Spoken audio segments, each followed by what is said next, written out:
guys, mga kabayan. Magandang umaga, tanghalit, hapon, gabi sa inyong lahat all over the world.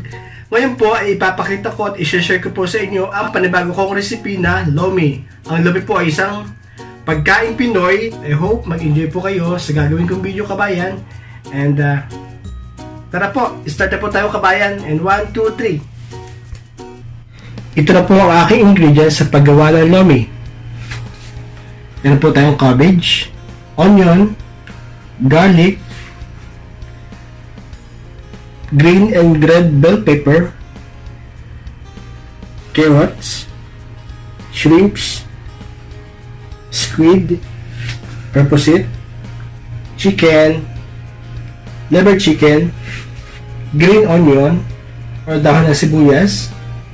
Meron po tayong corn starch dissolved in water. Ito po yung pinagkatasan ng ulo ng hipon.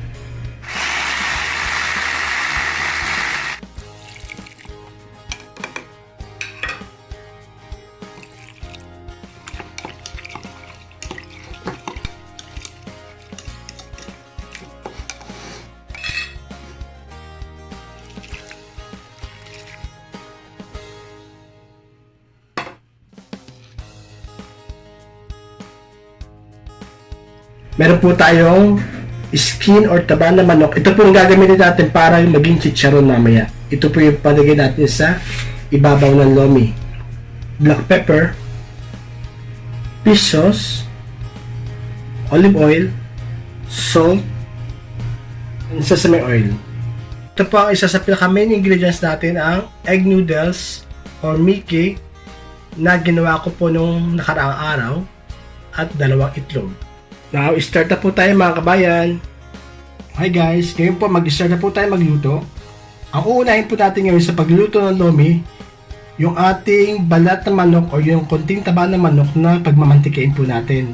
Yan po ang ating gagawin sa una.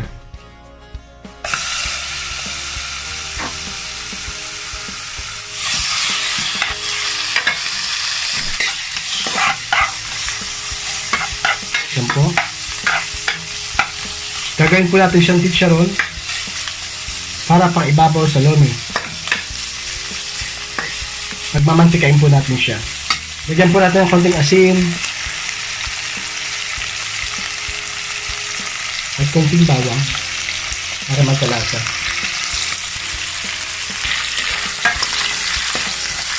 Kaya malapit na po siya mag-brown.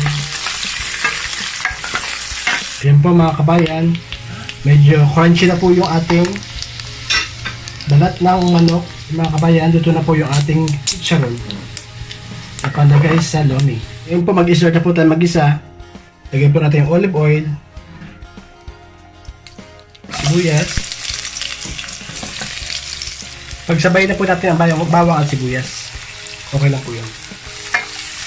Pagsabayin po natin ang bawang at sibuyas, wala akong problema dyan. Kung alin man sa dalawa ang mauna, bawang o sibuyas, pareho lang po ang lasa yan, mga kabayan.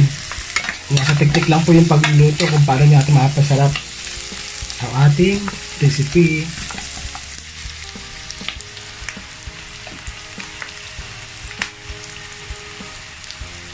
Pag naamoy na po nyo yung bawang at sibuyas na medyo mabango na siya, that's the time na pwede na po natin ilagay ang manok, chicken.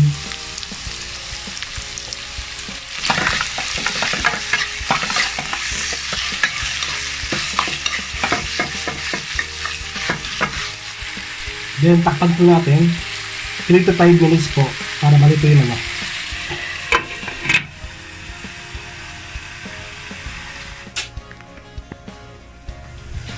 After 5 minutes, isusunod po natin ang hipon, ang pusit, at ang atay. Yung hipon,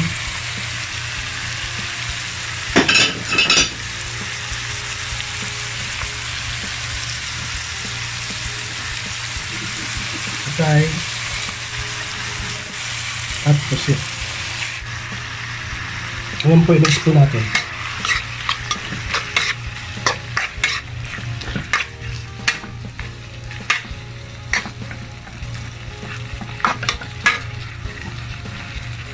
And takpan po natin siya ng 5 minutes ulit.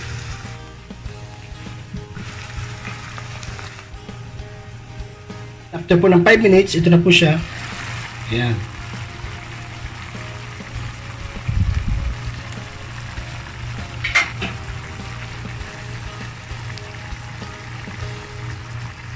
Kulang-kulo na siya.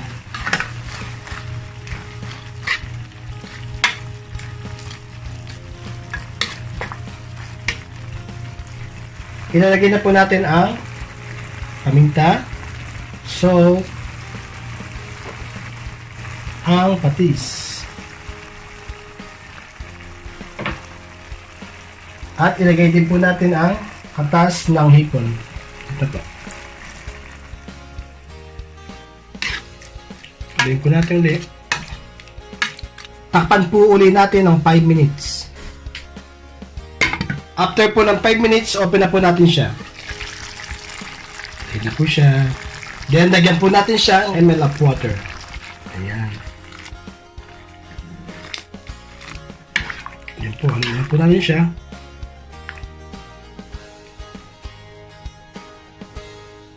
Takpan po ulit natin siya.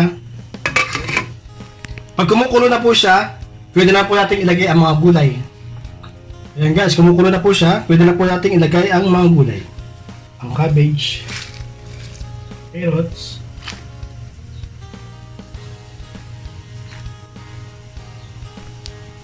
plus po ang red at green bell pepper. Dalawiin po natin siya. Ayan po. Ang bango na niya.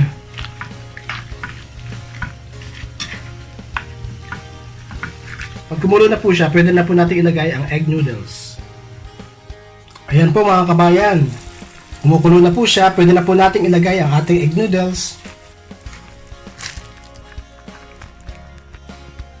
Ngayon po haluin po natin siya.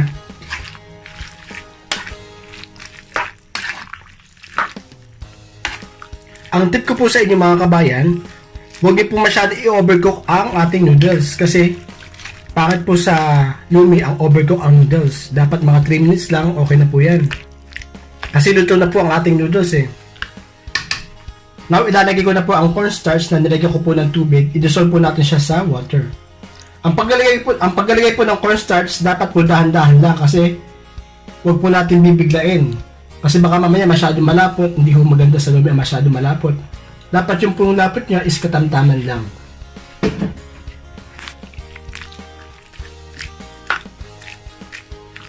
Tikman natin.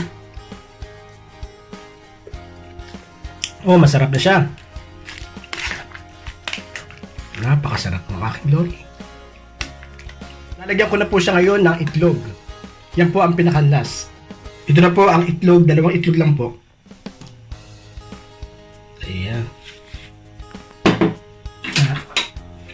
Namit. Tugin po natin yung pula. Ayan. Ayan po.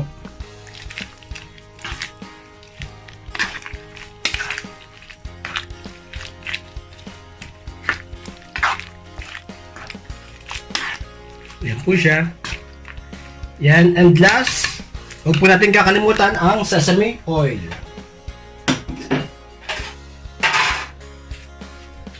Ang last po na ilalagay natin ay ang sesame oil. Ito po. Pampabango. At ang dahon ng sibuyas. Magtira po tayo para sa garnish. Ayan po, okay na po siya mga kabayan. Ready to serve na po to. Tama lang po ang lapot niya. Tanya po oh. Ayan, hindi po siya masyadong malabnaw, hindi siya masyadong malapot. Kumbaga tamang-tama lang. Tikman natin. Sarap. Mamaya po, magpi-plating po tayo.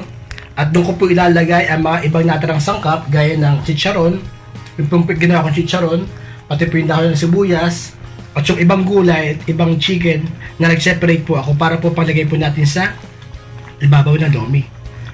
Then, ready to plate na po to. So guys, mga kabayan, ito na po ang finished product ng aking nilutong LOMI. Ayan po. Napakasarap. Yan po ang aking plating. I hope magustuhan po nyo. Kitang-kita po dyan lahat ng mga ingredients. May chicken, shrimp, squid, liver, vegetable, and especially, ang ginawa kong egg noodles na pang LOMI, or kung tawagin sa atin is Miki.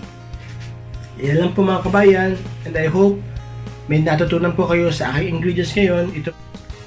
Hello mga kabayan, I hope nagustuhan niyo po yung niluto kong LOMI. Now, titikman po natin siya kung anong magiging hatol. Titikman ko na po yung niluto ko. I hope magustuhan ko. Ito po siya mga kabayan, oh. Ayan, oh. Tignan po natin.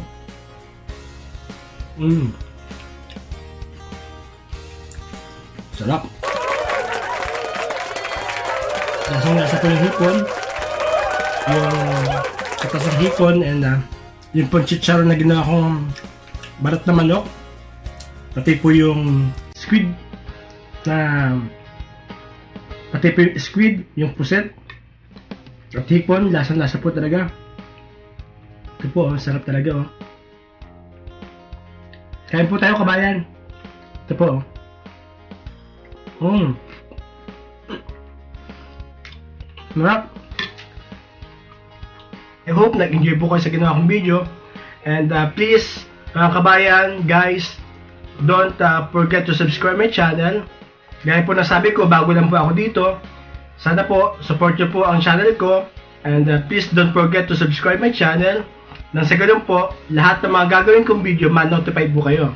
And don't forget to follow my Instagram account and my Facebook account. Sa Instagram, marami po ako itong recipe. Magkasawa po kayo dun. And ngayon, nag-start na po ako mag-vlog sa YouTube. Lahat po ng mga nalalaman ko na recipe, i-share ko po yan sa inyo. Huwag po kayong mag-alala. Maraming salamat po. Yung po palang ingredients ng LOMI, ilalagay ko po sa description box. So, basahin nyo na lang po doon, and kung ano man po yung dapat yung i-comment, just comment below. And pwede uli kayo mag-ask. Basta po makakaya ko lutuin, wala akong problema. Maraming salamat po, and hanggang sa muli. Bye! God bless! Squid